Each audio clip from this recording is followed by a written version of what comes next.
This Torah class is brought to you by TorahAnytime.com. Okay, good morning everyone. Hope everybody's doing good. Shiva Asaba Tammuz. The fast days are the best days of the year. You could actually accomplish something because you don't have to eat. So, we're up to Siman Yud. We're up to Seif Zayin.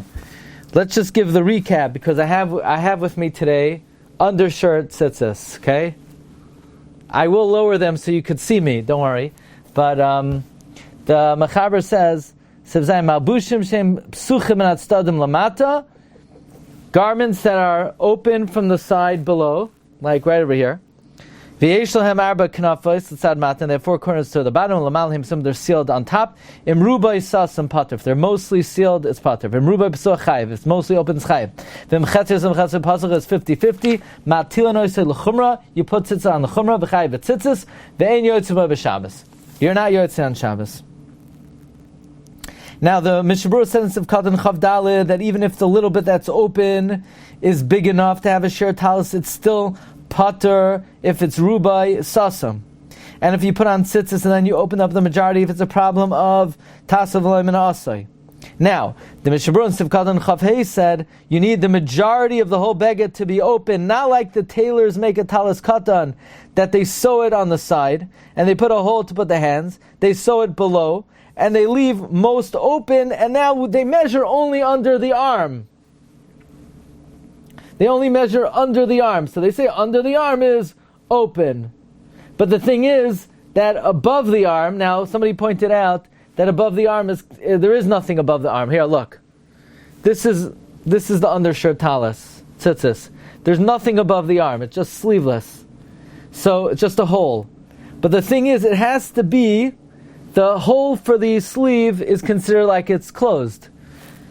But in this special undershirt talis, I believe the majority of the whole talis is still open.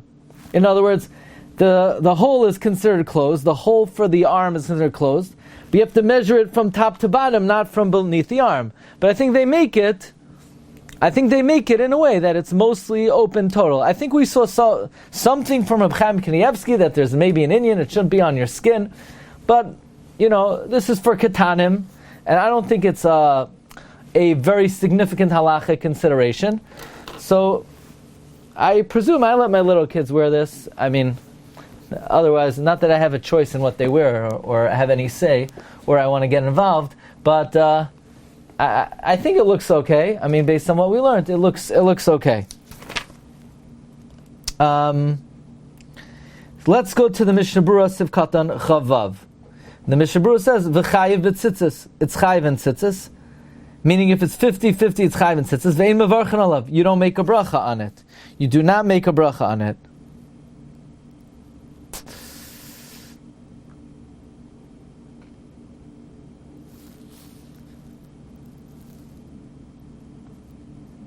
You do not make a bracha on it. B'Shabbos, you can't go out with it on Shabbos. The Shema pater. Maybe it's pater from tzitzis. V'atzitzis have a kamasoi. The tzitzis are like a burden, a load. Ukil kaman b'simin yud gimel. So the Dirshu quotes the Chazonish, who says that this is questionable. Because even though the bag is not chai b'tzitzis, only misafek, but it's not a masoi. You need to put the tzitzis in order to be yoytze the suffik. Meaning, you're right. You might not have to put on the tzitzis. It might be pater.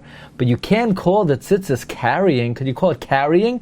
I'm obligated to put on the tzitzis. Me suffik, I have to put it on. So, on both sides, I have to put it on. Well, you can't say I'm carrying something unnecessarily. And I'm not going to take it off. So they're bottled to the beged. It's like the beged, and you could go out on Shabbos. So the Chazonish says you could go out on Shabbos.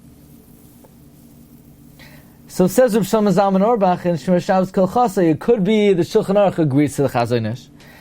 And the reason he paskins that a beged, which is a suffix, if it's chayv, says you don't go out on Shabbos,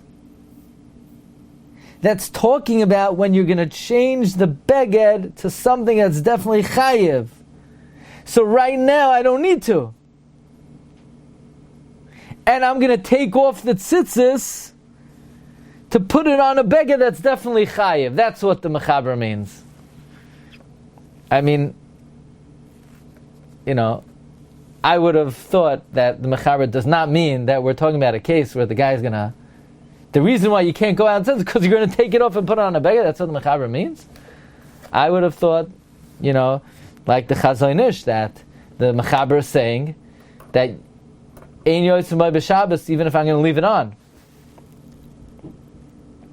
Okay, in any event, that's the discussion over here. And you don't go out on it on Shabbos. Why? D'shema pater.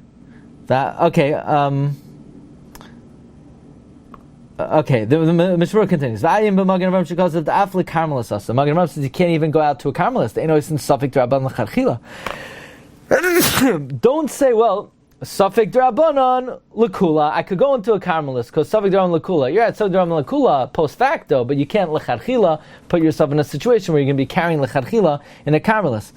Rabbi and Achor maskim al tamid to mekel, but many Achronim agree to al tamid who's mekel to wear these tzitzis in a karmelis. Okay, let's see if we could figure out Sivches. Sivches kappa. What's a kappa? She psucha. It's open. Be'inyan sheyesh la arba kanafais. It's open that it has four corners. Im yikbu ba ashtringa la asoisa kastuma kedei lapachim etzitzis. If you're going to put a ashtringa, I figure an ashtringa is a stringa or a string. I think you do a two-step process to the ashtringa. You take off the a and you take off the a. The a you take off in the beginning. You basically, let's for argument's sake picture it like this.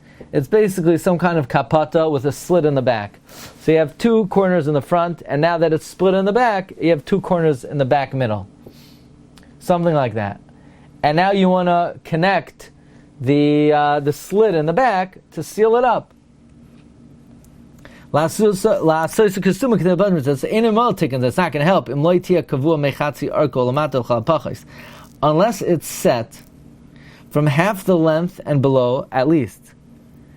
It also has to be set beneath the belt. So that the majority that's sealed is a roiv that's apparent. Otherwise, it's also because of ma'is arin. Okay, let's see if we can get a better picture of what this is. It says in Mishna Berura Katan Chavches, Ashtringa, hu davar ha'mechaber tzadei ha'beged achas al achas. This is something that connects the sides of the beged one to another. This is probably more like some kind of Mexican outfit, where they wear this garment. Basically, it's a four-cornered garment, and two corners in the front, two corners in the back. But the thing is, you want to seal it up. You want to. So it's basically no different really than our tzitzis. It's four-cornered, and you want to seal it up on the side. So what you got to do is, it's not going to help unless it's below the halfway mark, and it has to be below the belt so that it's apparent to the eye that it's sealed up. Now, if you make the seal below the halfway mark, it's roiv sasam. Let's see the Mishna Berura further. You don't want to put hooks on your talis katan below the halfway mark to have a kasasim. Now it's like it's sealed up. That's only if the hooks are very curved. That the only way to undo them is through some kind of act. By doing so is a complete attachment. It would be an attachment if you were connecting wool and linen. The hein le'inyan tzitzis, and regarding hilchot tzitzis, avolav hachi. Otherwise, lo chashav chibur deza. It's not considered a chibur. Now, what if the garment is connected through buttons? The Eish Alvam of Buchach, quoted by the Dirshu, says that's like krossim that are opened easily, and it's considered like it's open. So if you feel like you need to button the tzitzis on the side, that's not an issue. if you have that urge, you're a button guy, you want to button the sides of your tzitzis. Maris ha'ayin, v'hahoylech b'talas katan tamid tachas begadav v'av kshu hoylech b'shus harabim hu b'hatznea, yesh lahatir lo shach v'zer maris ha'ayin. Says Rabbi Kiva Eger, what kind of maris ha'ayin? I don't live in Bnei Brak. I wear my tzitzis under my shirt. So if you always wear a talis katan under your begadim, even when you go on the Shus Harabim, it's private, then we could allow you to put the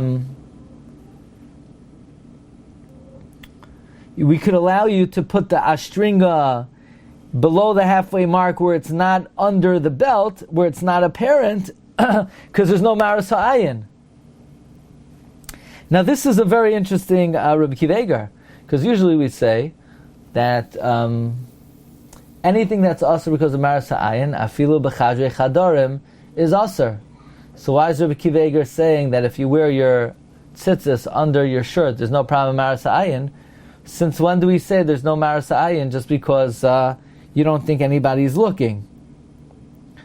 But I think the issue, there's the Shach in Yeridea talks about two kinds of maris ha'ayin. We don't always apply the rule of kol davar she'asur mishum maris ha'ayin afilu b'chadrei chadarim is asar.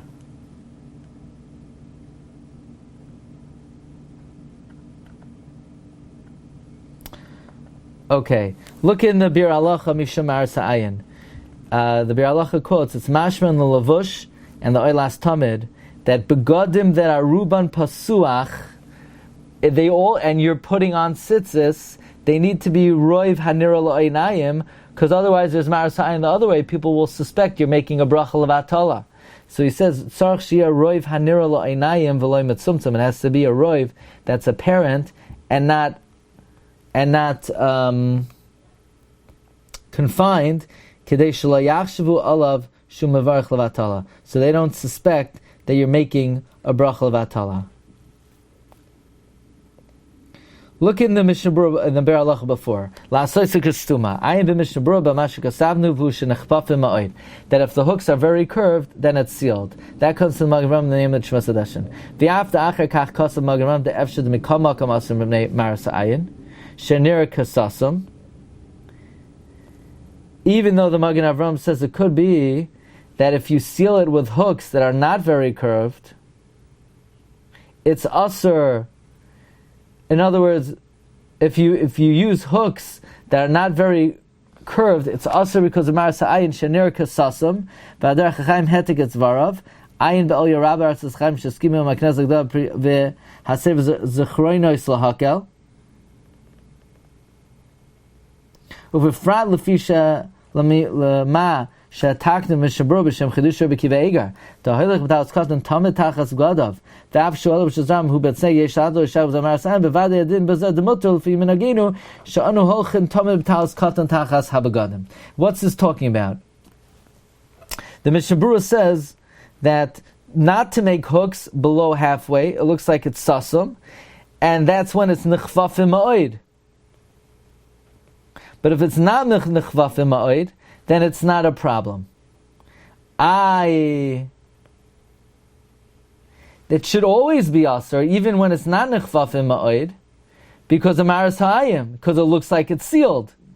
So he brings in this Rabbi Kiva Eger, that according to Rabbi Kiva Eger, that when you wear the talis katan under your garments, there's no issue of maris ha'ayin, so then that would be the same thing over here, that you could be lenient even though the hooks are not very tight. We don't have to be worried about maris ha'ayin, because anyway you're wearing them under your clothing. Okay, Rabbi Isai, so we're now 3 days ahead. Okay? So maybe what we'll do is next Sunday will be 4, so that will be okay. Okay? Shkoyach everyone. Kol Tov, have a wonderful day, have an easy rest of the fast. Shkoyach. You've just experienced another Torah class brought to you by TorahAnytime.com.